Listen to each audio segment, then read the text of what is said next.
All right, what is up, everyone? Welcome into another episode of GC Live, the South Carolina versus LSU preview episode of the show. Also have some very special guests for you here today. A little bit different today. We're going to be joined by a bonus guest. It is new South Carolina softball commitment, Aspen Boulware. Not sure if she's done many interviews out there about her commitment to South Carolina. So looking forward to being joined by Aspen, where she's going to talk a little bit about that decision. Of course, if you haven't seen, the number one prospect in the country for the class of 2027 in softball. And then, as we almost always try to have in a preview week, we will have Hunt Palmer from ESPN Baton Rouge as our sort of opponent guest to talk a little bit about what LSU has on their side going on. And that's actually an interview we did with Tyler Head on the game on 107.5 that we will be playing here for the show as well. But first, let me tell you about our guy, Clint Hammond. ClintHammond.com, 803-422-6797. His NMLS number is 71597. He is the presenting sponsor of this show. And as we always tell you, if you're in the market for a new home or you're renting, want to buy a home, maybe you don't know anything about the entire process, Clint is your guy to just help walk you through everything that has to do with home ownership. How much money do I need to put up front? How much money do I need to budget for each month? And then all the little other ins and outs and intricacies, Clint will help you every single step of the way. Again, 803-422-6797.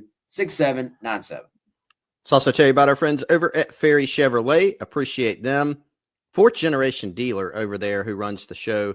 That's Joseph Ferry. Been around and in business since 1926. Wes, I'm not very good at math.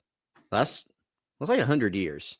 So if you've been in business for 99, 100 years, you are obviously doing something right. The business started right here in the Palmetto State in St. Matthews, now located conveniently in Orangeburg. So, of course, if you've ever made the trek down to Charleston, past Orangeburg, if you're in Charleston, if you're in Columbia, if you're around Orangeburg, St. Matthews area, very convenient and worth going over there because they have a great selection of new and used vehicles. So if you're in the market, if you're thinking about it, you can, of course, go check out their inventory first on ferrychevrolet.com or 803-937-4531.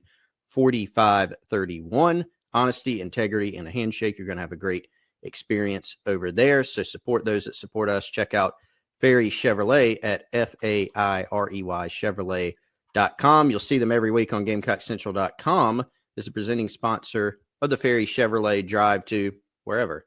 Might be Game 6. This week, of course, it's the Ferry Chevrolet drive to the Bayou as the Gamecocks get ready to take on LSU West. Shout out to both those sponsors, Chris. Definitely appreciate them. And shout out to everybody joining us. Guys, we're not even going to pretend. So this right now is a live. If you are on the YouTube right now, we're not ignoring you. Appreciate you joining us. Don't comment. Don't question. You can comment if you want, talk amongst yourselves, but I don't want to pretend. We are not actually live right now. We recorded this on Thursday morning. Almost every other time you see us on here, we are 100% live. Today, we just are not. So, Chris, let's dive into South Carolina LSU. I tell you what, man, some games you look at it and you go, well, hey, you're going to need 1,000 things to go your team's way to win the game.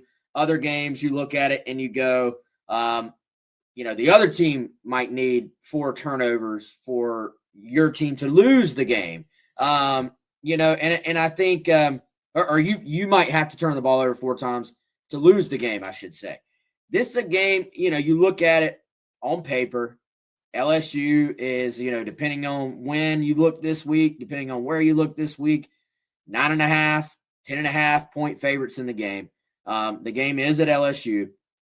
But as you kind of dive into maybe the way these two teams have played, the things that have plagued both of these teams, maybe even some of the things both these teams have done well, there actually are a lot of similarities between South Carolina and LSU at this point in the season.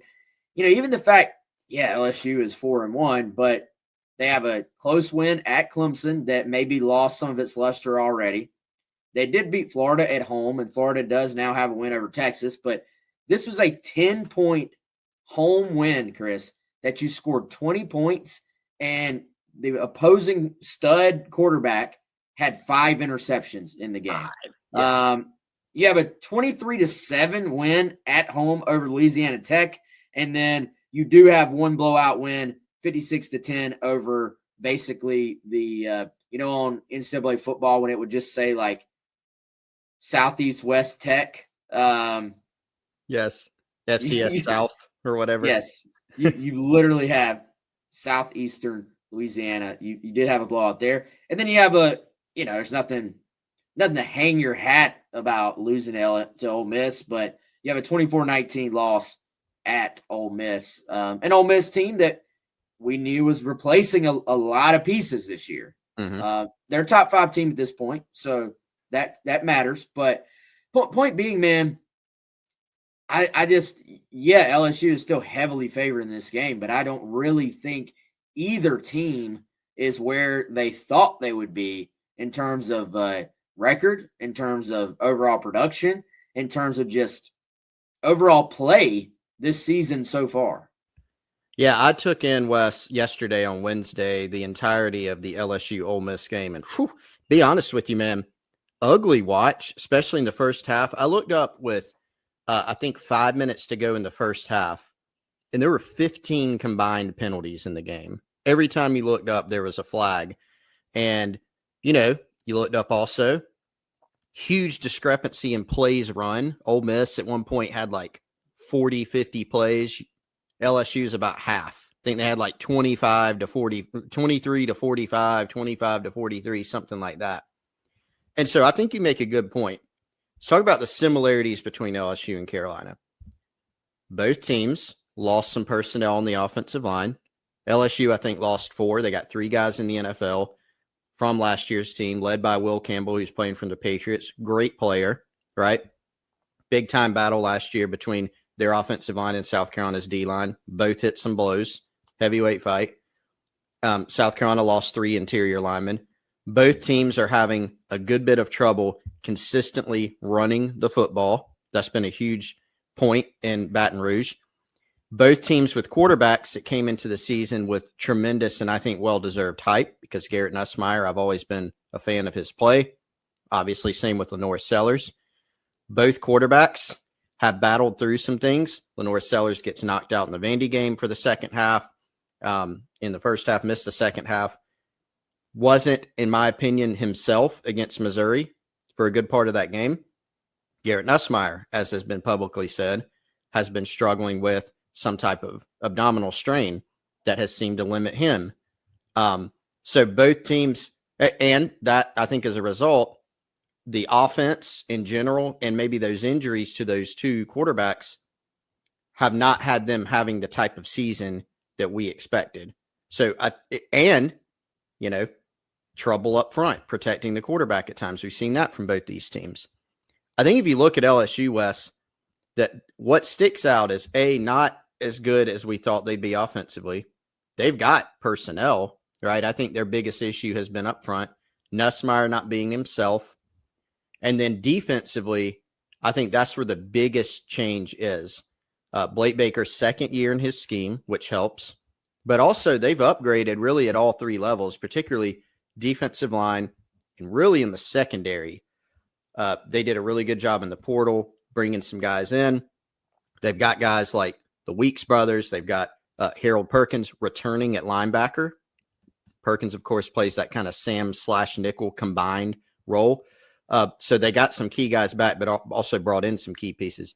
They're a lot better, I think, up front than they were last season. So some similarities between the teams, some key differences in the LSU team that South Carolina saw last year versus the team that they're going to see this year.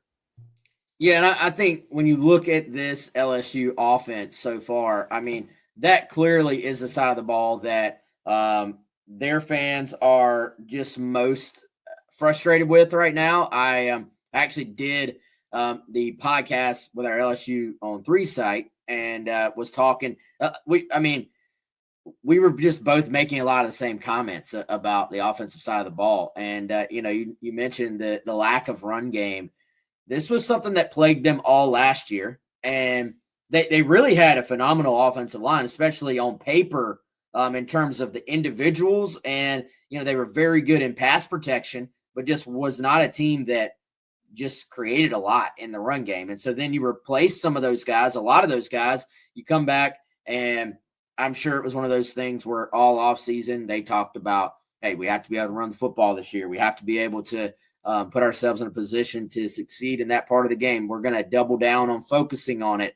To this point, it just has not happened. And so, some games you have you'll see strength versus strength.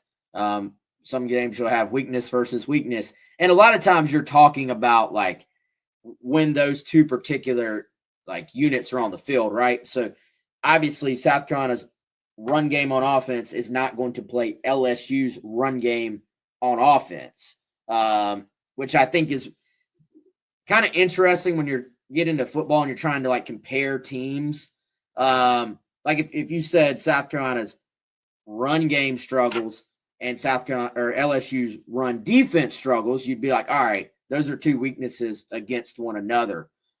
Which one prevails?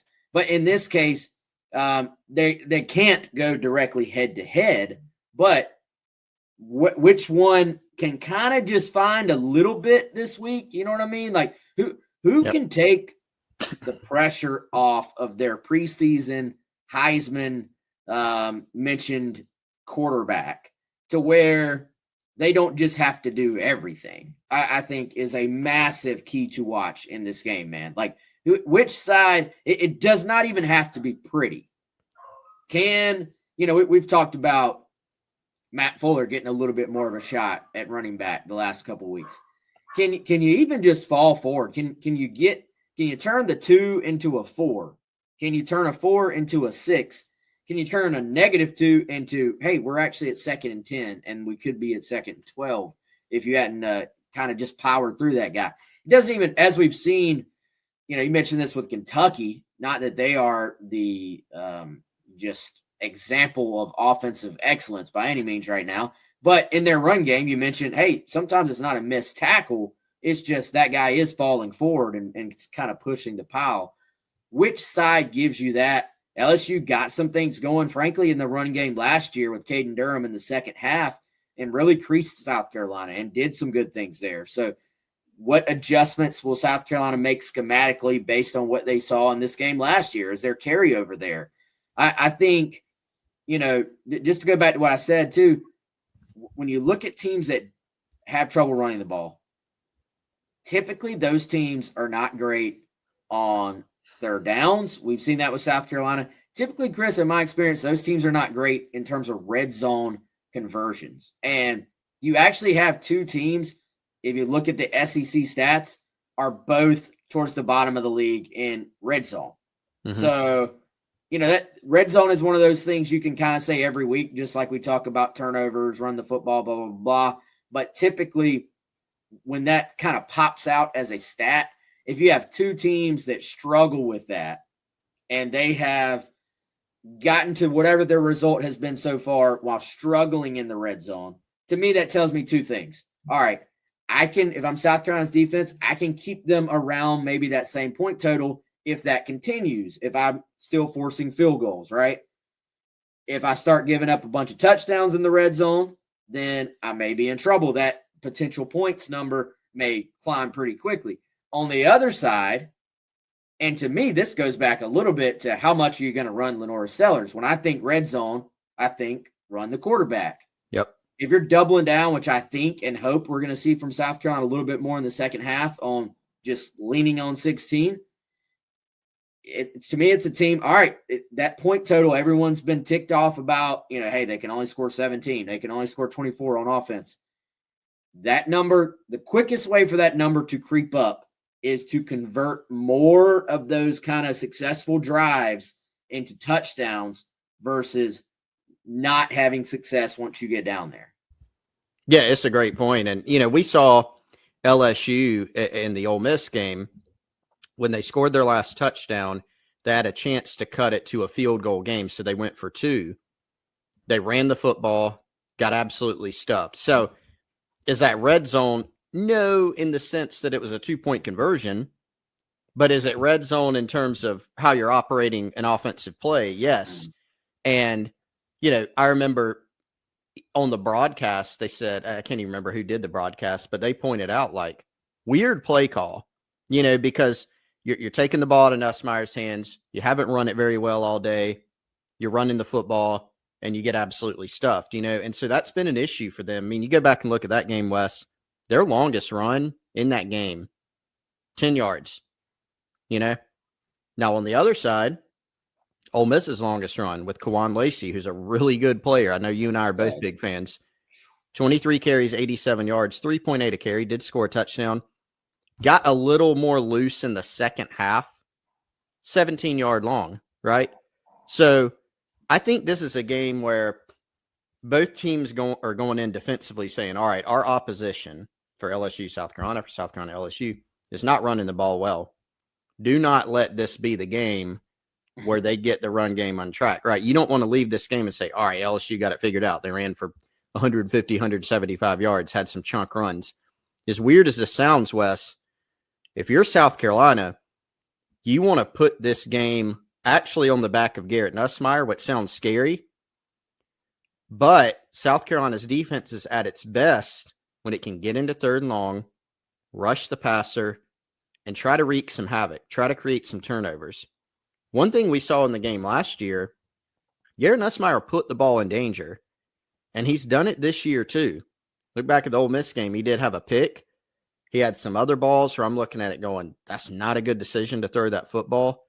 But I think they're in a spot where they're trying to manufacture some offense. They took some downfield shots, but LSU's offense has kind of been relegated right now to playing in a box. And that is different from South Carolina's offense. South Carolina, when they play in a box, they haven't had a lot of success running it. When have they been successful? It's when Lenore Sellers improvises, and they have had that downfield threat. We have seen that from South Carolina this year.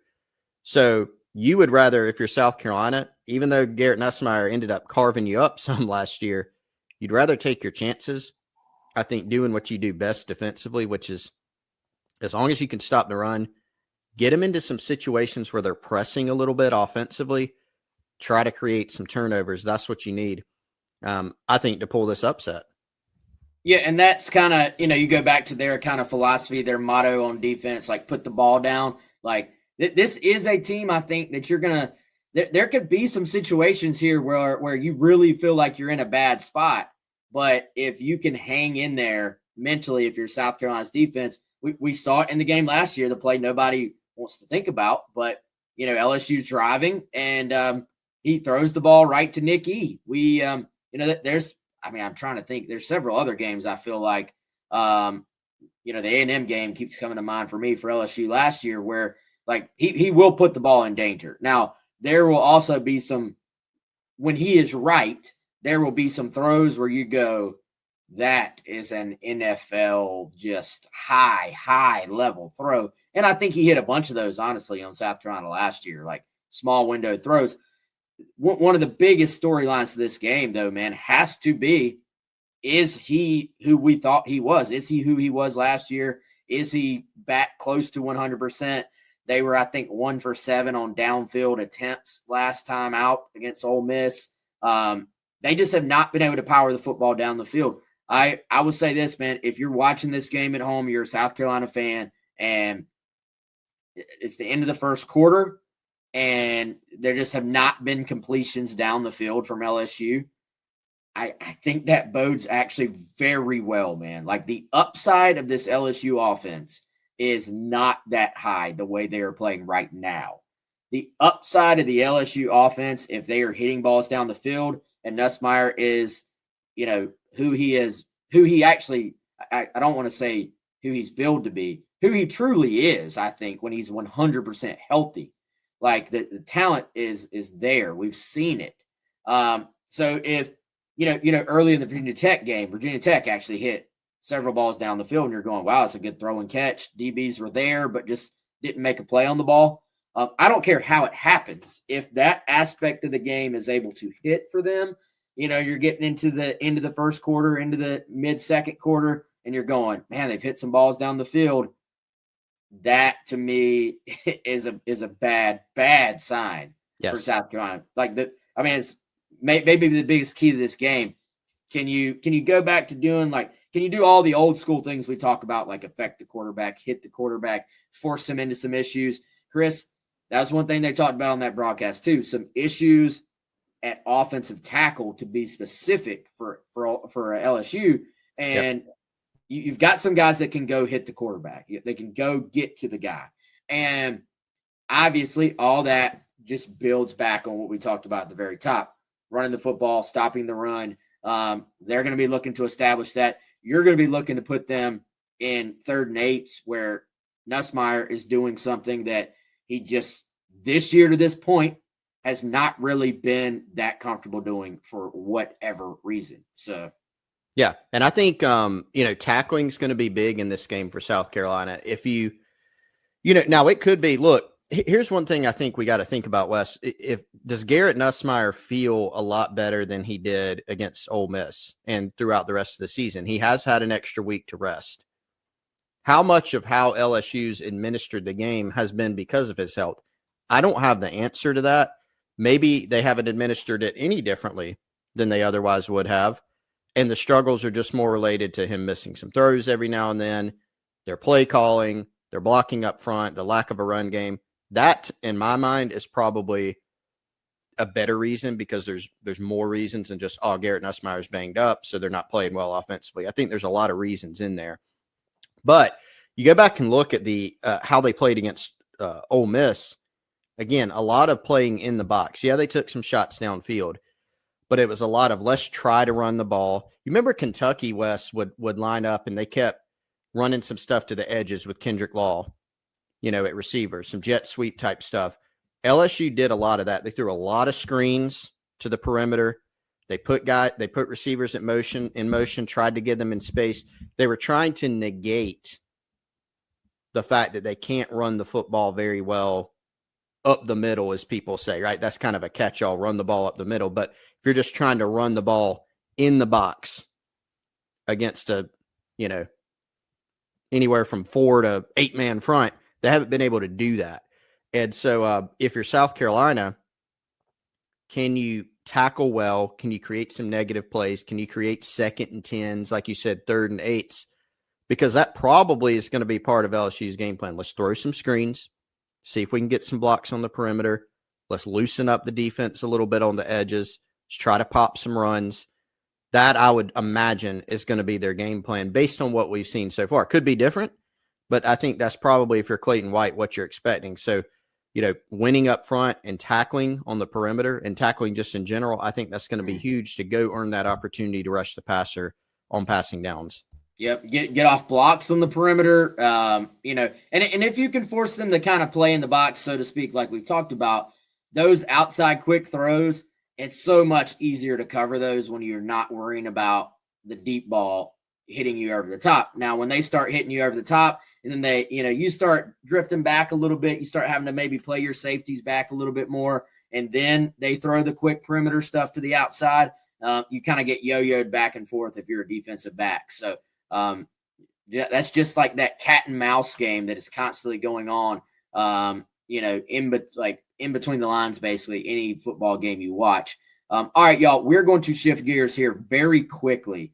Very special guest joining us here today.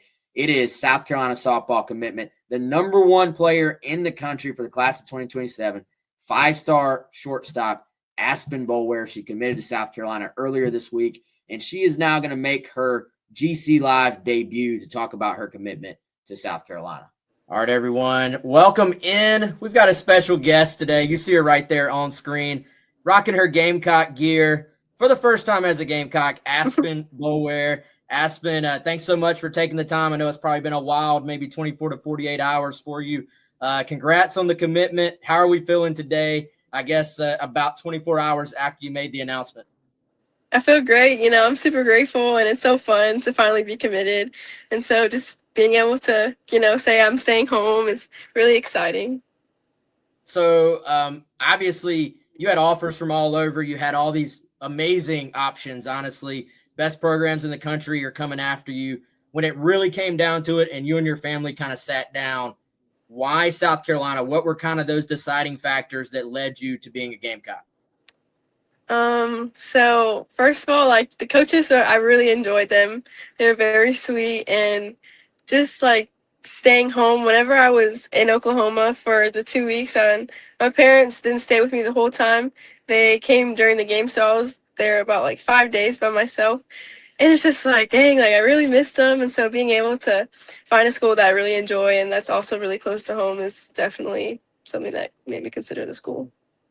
Now, I know when I came by the school, you were like about to take all these official visits and you had this plan kind of lined up. And I mean, it honestly sounded like a lot in a short period of time. So Yeah. I know the first visit was South Carolina. I heard they kind of rolled out the red carpet for you. But what can you maybe tell us just from your perspective? What maybe stood out as you took that official visit to South Carolina? And they just kind of laid out what their plan was, kind of how they envisioned you fitting into the program. So I took the visit on Thursday, so all the other girls were still in school. So I was able to be with the coaches by myself one-on-one. And I think for me, like that really just, sorry, my mom just walked past. I got distracted.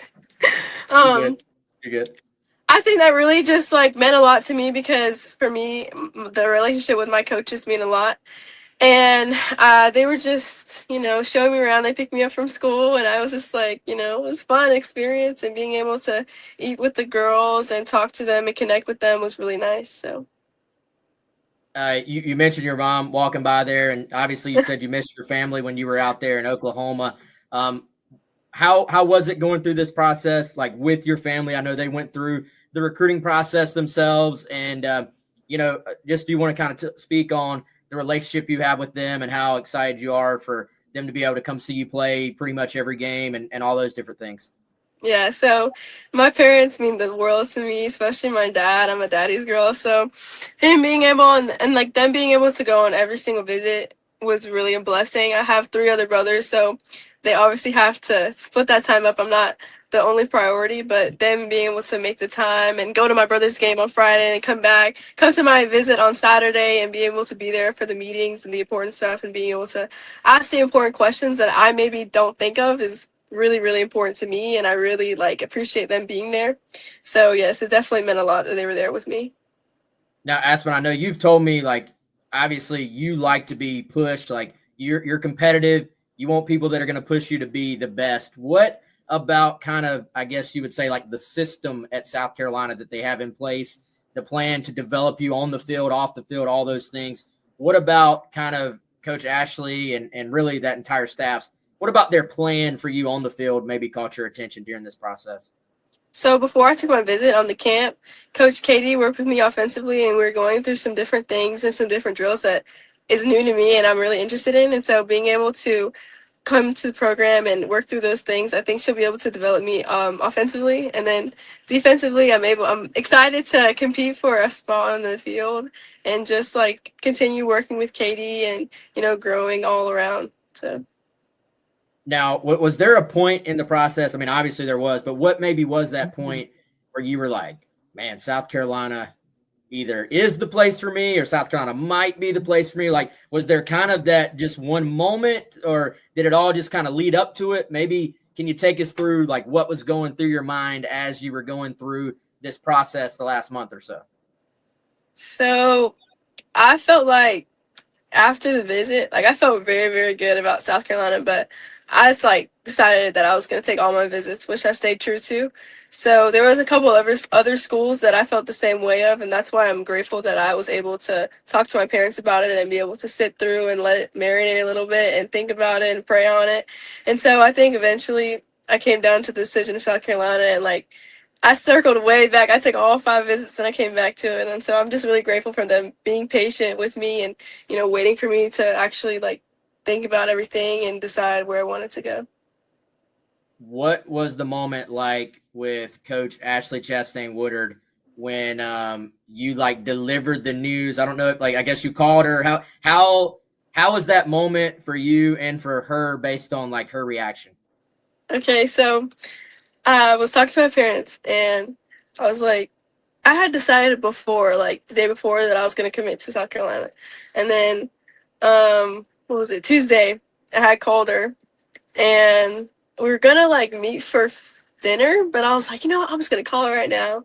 And we were talking and I was like, I got something to tell you. And I was like, I'm going to commit to South Carolina.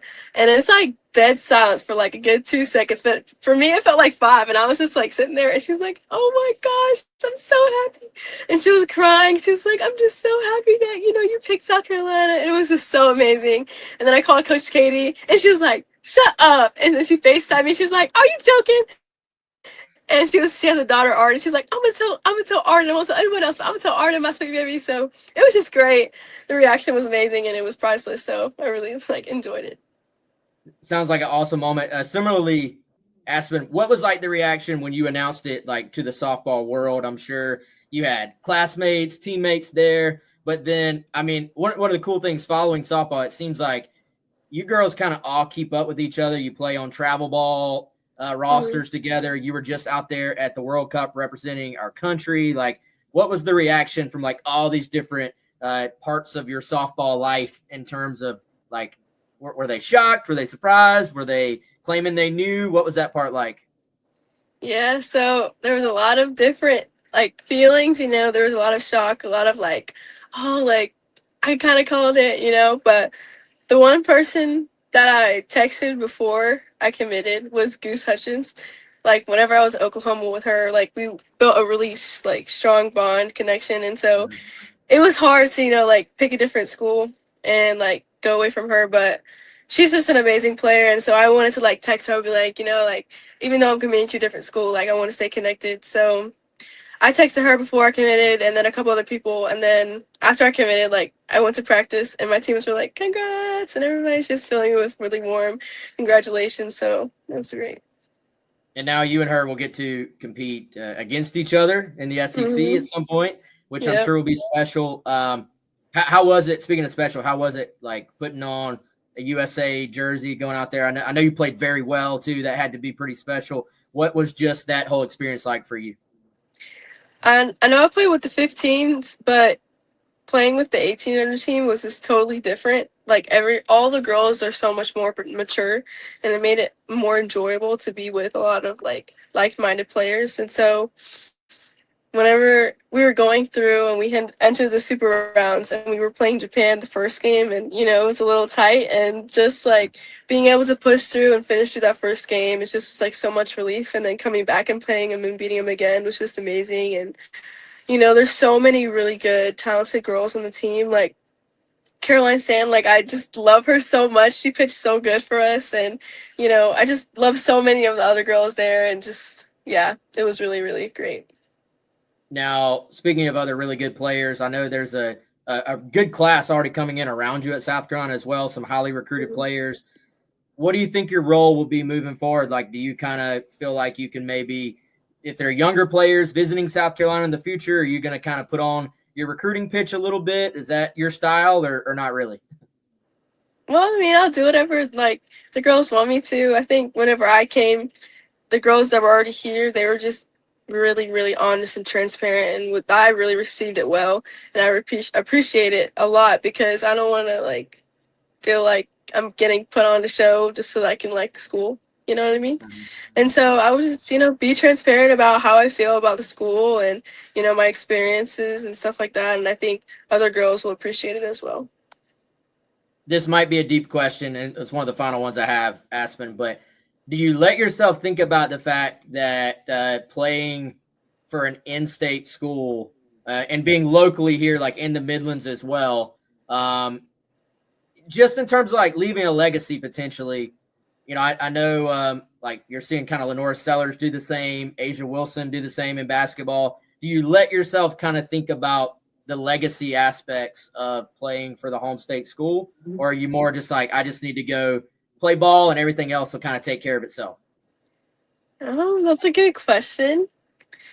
I've like whenever I'm like reading the little articles that are getting put out, and I'm seeing that word and seeing that like being put out there, I think about it a little bit. But me right now being 17, it's so hard to think about like my impact and like being a legacy. Like it's just so far ahead. So I would just probably like take it day by day, and obviously I have to have vision for what I want to be and how I want to like get there. But I think not focusing too much on like the end goal, like the end, and just kind of like worrying about my steps and how I'm going to get there and how much I'm going to try to contribute to the team as much as I can. So.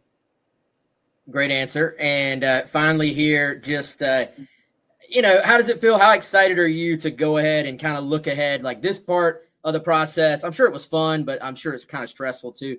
This part is behind you. You can focus on, your time there at Gray, and you can even kind of think ahead a little bit to suiting up with your future teammates at Beckham there. Like how excited are you just for like the next steps in your career on the field now that you are a Gamecock?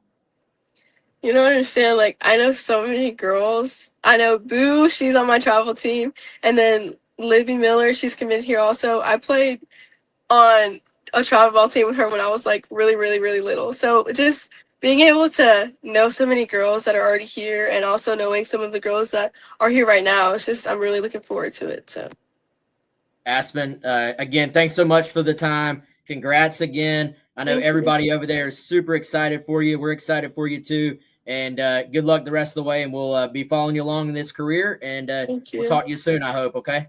Yes, sir. All right, Chris. Obviously some awesome stuff there from Aspen. Shout out again. Congrats again to her on her commitment to Ashley Chastain Woodard's softball program. Obviously you can tell from that, man, phenomenal player, phenomenal kid, and it's going to do great things at South Carolina. We also, like I said, we've got another guest on the LSU side joining us here. But Chris, let's momentarily tell everybody about a couple of our great sponsors. First of all, our friends at Brunt and Brunt Workwear. Head on over to bruntworkwear.com/GC or just type in the code GC where you're going to get $10 off your first purchase over there at Brunt. And Chris, you got those shoes handy over there, man. You got the boots handy. Oh, yeah. I want to pop them up for everybody. Dude, these things are, we've told people already, just how you grab something sometimes and you're like, it feels well made. This is nice. Oh, yeah. Yep. Feels well made, right? Like, the other part about it, not only is it well made, it's also already very comfortable. Like there's that long break-in period that a lot of times you do have with a boot like that, especially a boot that just has some thickness to it. And whether you need something waterproof, the safety toe, soft toe, pull on, lace up, they actually have a bunch of different options for you if you go to that website. These can be work boots. They've got like durability, but they're also comfortable. So if you want to maybe spruce them up a little bit in terms of like wearing them out to date night, wearing them to church, whatever it may be, or if you're out, in the woods or something, they just got you covered, man. So check those out again from our friends at Brunt Workwear, bruntworkwear.com. And the code is GC. If you just do bruntworkwear.com/GC, you'll be able to get $10 off your first purchase. Shout out to Brunt for being one of our newest sponsors, man, here on the show. And let's tell everybody else about Palmetto Golf and Belts as well. PalmettoGolfing.com. Brandon Cohn is the owner-operator over there. He is the creator of Palmetto Golf and Belts. Always has some great specials going on. In fact, if you're on Gamecock Central on the Insiders Forum, every single week, Brandon has some new deals on there. So if you are a golfer, it's a must check out at PalmettoGolfing.com. Custom golf towels, tees, and gloves. Always getting in some new gear, some new designs. He's got the Palmetto tree and moon design in the state of South Carolina blue. He's got the garnet, of course, themed for the University of South Carolina, and also great needlepoint belts. Pairs well, frankly, I think, Wes, with your Brunt boots, right? With your Brunt workwear boots. Wear them to church, wear them out, wear them casual to work. Needlepoint belts that are extremely well made and a lot more affordable than a lot of the other options out there. So if you're a golfer, of course, they've got something for you. If you're not a golfer, you can still check out the needlepoint belts or find yourself a great gift for that golfer in your life. That's Palmetto Golf and Belts, PalmettoGolfing.com. Shout out to both those awesome sponsors. And Chris, let's go ahead. Let's go out. This is our interview from on the radio earlier. Hunt Palmer from ESPN Baton Rouge hopping on to tell us a little bit more about the LSU Tigers. From ESPN Baton Rouge is Hunt Palmer. Hunt, first of all, appreciate you taking your time. Wes, he just told me he was in the middle of grinding the SC tape as we speak. So, Hunt, what's standing out to you about SC from what you've seen so far? I don't think Kentucky's quarterback's going to win the Heisman. Based on early returns, I wouldn't bet on him making a trip to New York.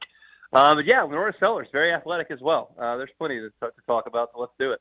Absolutely. I wanted to start off with this, and we touched on this a little bit earlier on in the hour. LSU is 4-1 this season, ranked number 11. All the goals still ahead of them, but when you read what some of your insiders are writing about, when you look at the message boards, you would think this was a program that was in a much worse place. For somebody that covers them and talks about them every single day, what has the season kind of been like from an expectation standpoint and where you sit right now 5 games into the year? Well, that probably goes back to the spring and then back to August when you look at this roster and you realize the financial commitment that LSU and its boosters made in the transfer portal to add to a roster that returned a fifth-year quarterback who threw for 4,000 yards, which is the second highest total in the history of the school. It was a fever pitch around here in August in terms of the expectation. And you go on the road into a madhouse at Clemson and you beat a top 5 team on the road, and all of a sudden you feel like, okay, this team has got what it takes to compete for a national championship. And so that's the curve that you are graded on when that's the start. Well, now we look back and Clemson's not very good, and LSU's offense has looked pathetic, even though they have gotten off to a reasonable start to the season, only losing 1 game. You beat Clemson in Florida basically with no offense, and that's a concern. And it reared its ugly head against Ole Miss when the offense was pretty feckless, and Ole Miss with a backup quarterback who is probably better than their original starter, beat you pretty badly, which wasn't indicated on the scoreboard. So things are a little tense here in Baton Rouge. If you could beat South Carolina at home and then go to Nashville and beat Vanderbilt, I think things would calm down and set up a monster showdown at home at night with Texas A&M. But everybody right now, because you're grading on a championship level curve, that's the expectation, realizes right now the offense doesn't look anywhere close to that. The defense does, but the offense does not, and that gives people a lot of pause. Hey, Hunt, appreciate you making the time today. What can you tell us just about what you have seen from Nussmeier? I know watching from afar just does not seem like the downfield passing game has been there. Is that all just, in your opinion, because of the health? Have there been other issues, among the offense and other players that have also contributed to that? And how much are you buying the idea that he will be back to 100%, close to 100%, and sort of back to himself coming out of this bye week?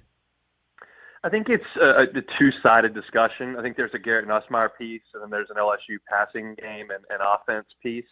As far as Nussmeier goes, the guy we saw last year was working without a running game, was working without an elite-level receiving core like you can have here in Baton Rouge, and still, as I mentioned, threw for over 4,000 yards and really carried the offense. He made some bad throws and made some bad interceptions that cost him in College Station and against Alabama, but he was impressive last year for the most part.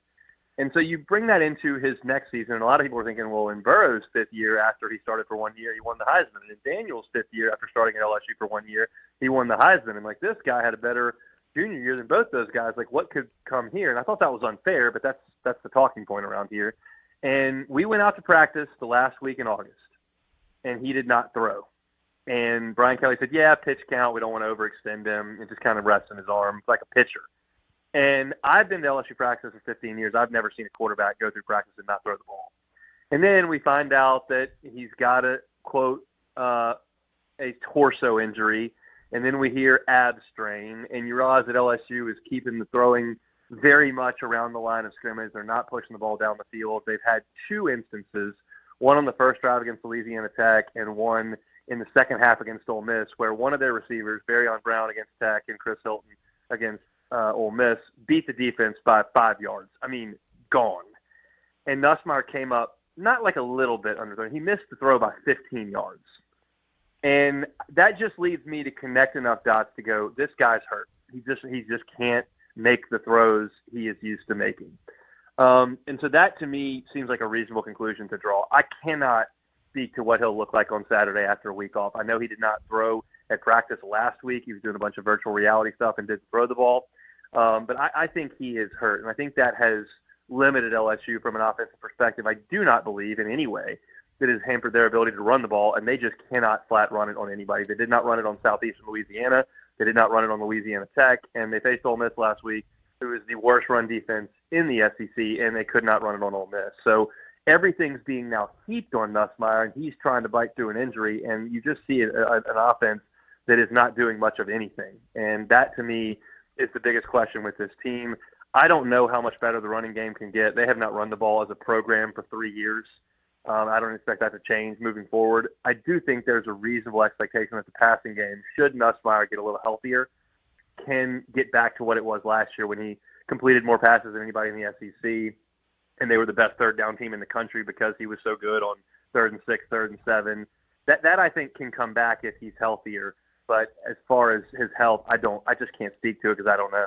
Again, talking to Hunt Palmer of ESPN Baton Rouge here in the AAA Heating our phone lines. And you mentioned him not doing any throwing last week on the bye. That allowed Michael Van Buren Jr., the backup quarterback, to work with the ones, something Brian Kelly talked about earlier on this week. And he offers a little bit of a different skill set, did a lot of scrambling last year when he was starting at Mississippi State. And, not that anybody thinks he's going to come in and be the starter this weekend, but a lot of rumblings that he could play some kind of factor in the offense to maybe give a little bit different look and maybe kind of change something up, if not spark the run game for LSU. What are your thoughts and what are you hearing on Michael Van Buren going into this game? He's certainly a different skill set. He's more athletic. He's not a dynamo running ball. He's not Lenore Sellers, but he's more athletic than Nussmeier.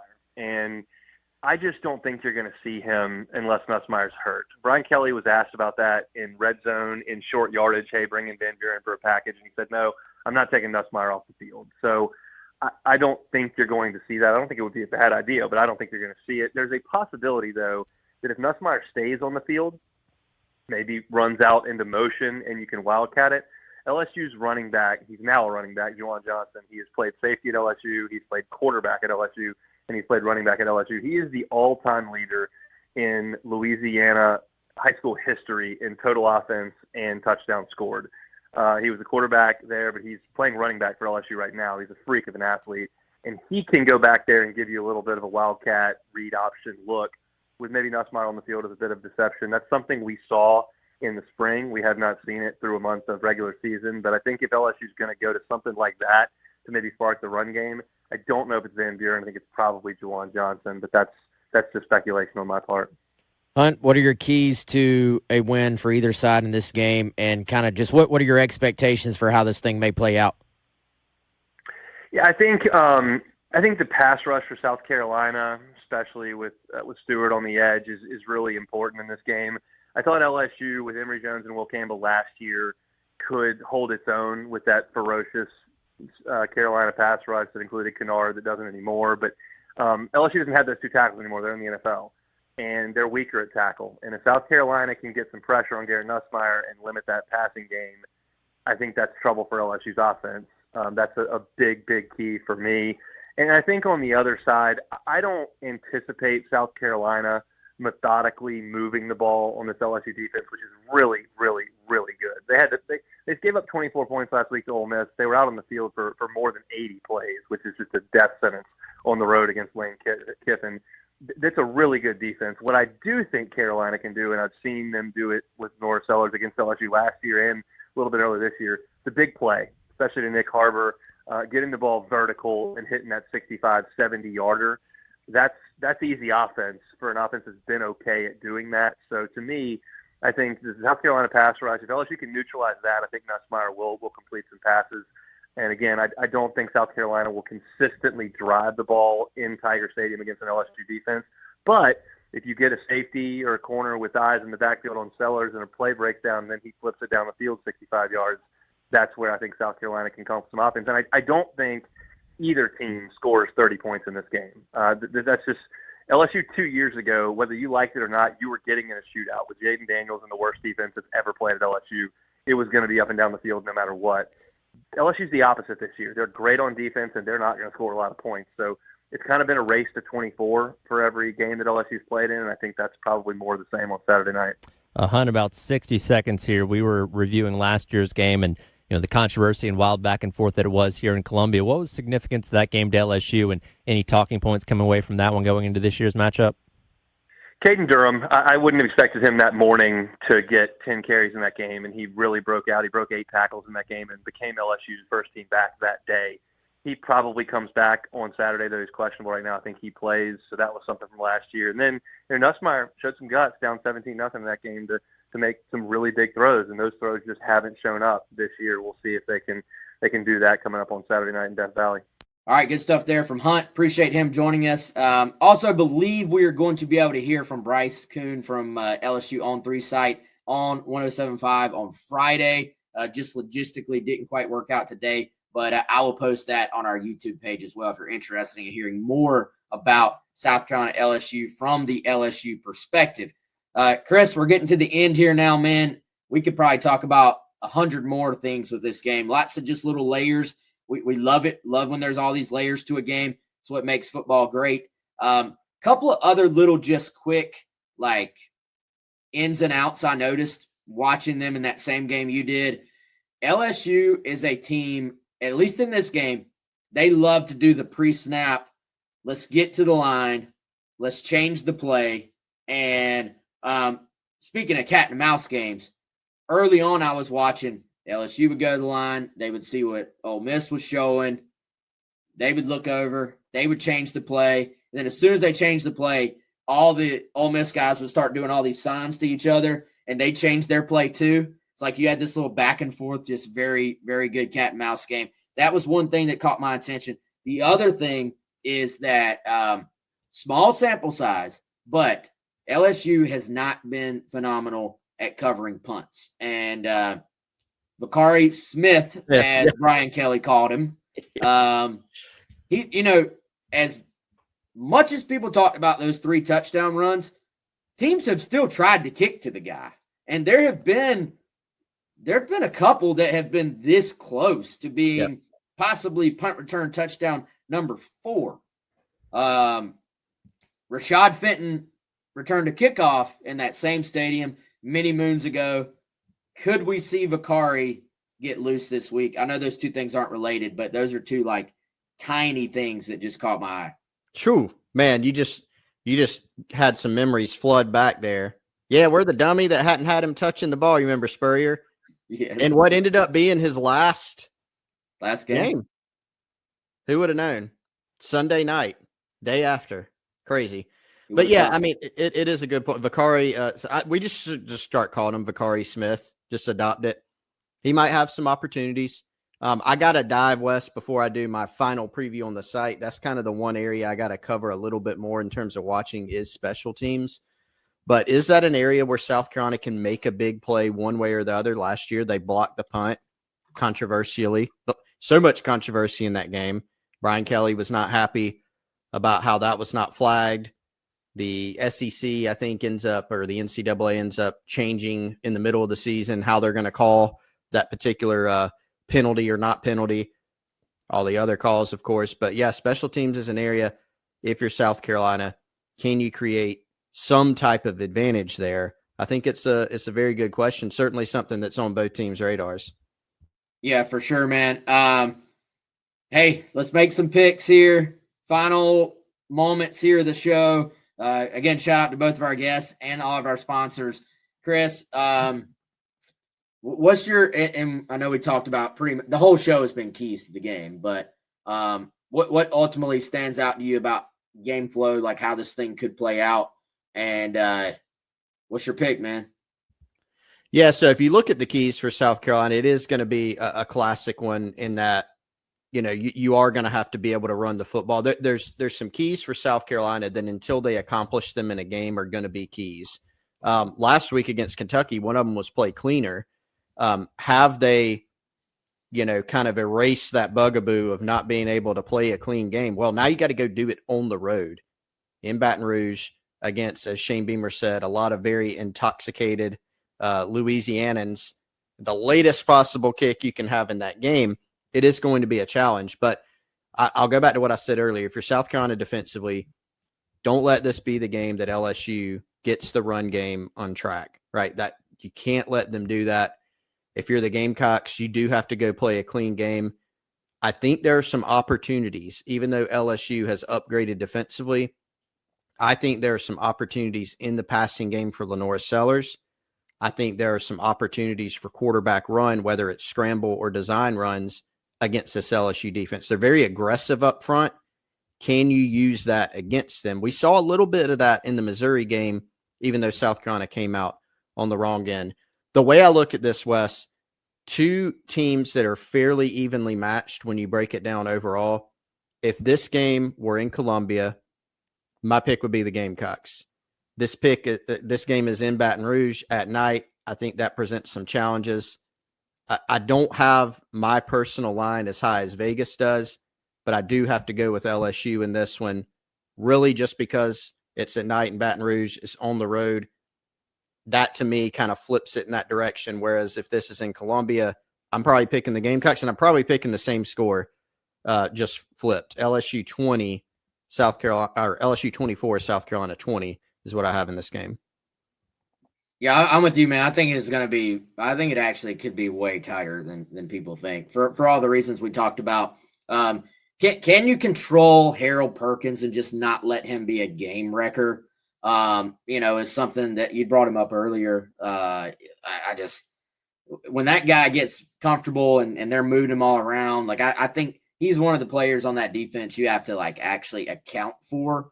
And, I'm curious if you can get Sellers like playing like he has the last couple of weeks, and can he run the football the way he did against Kentucky? Do some of the issues LSU had last year on defense, especially when Sellers was in the game, do they pop up? And this is definitely an improved defense, but how improved? Like, are they like to the level of what we've seen from Oklahoma so far, so to speak? Or is it more like, hey, they're pretty good, but there are some vulnerabilities here? I think as much as I said, I'm going to talk out of both sides of my mouth, as much as I said, hey, run game, can you take a little bit off of Sellers?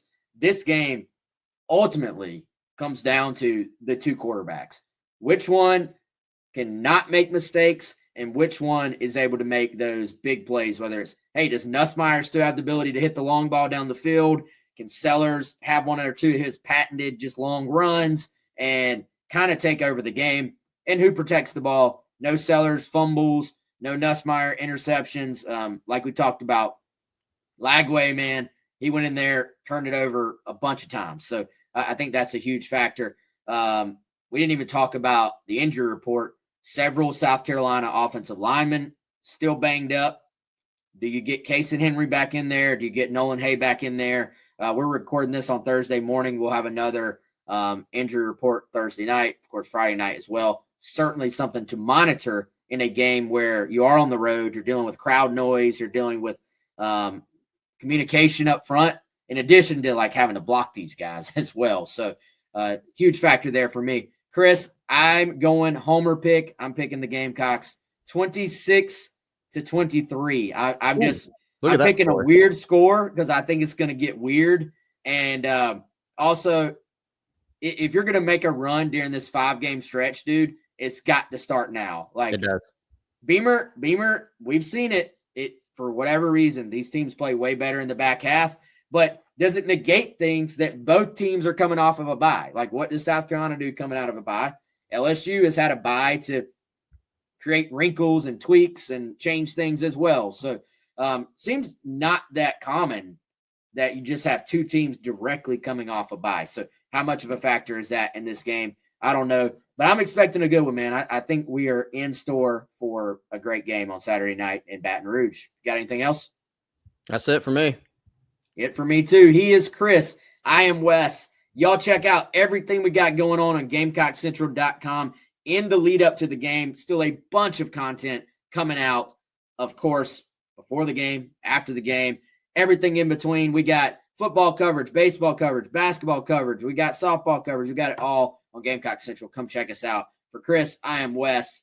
We'll see y'all on Monday as we break down everything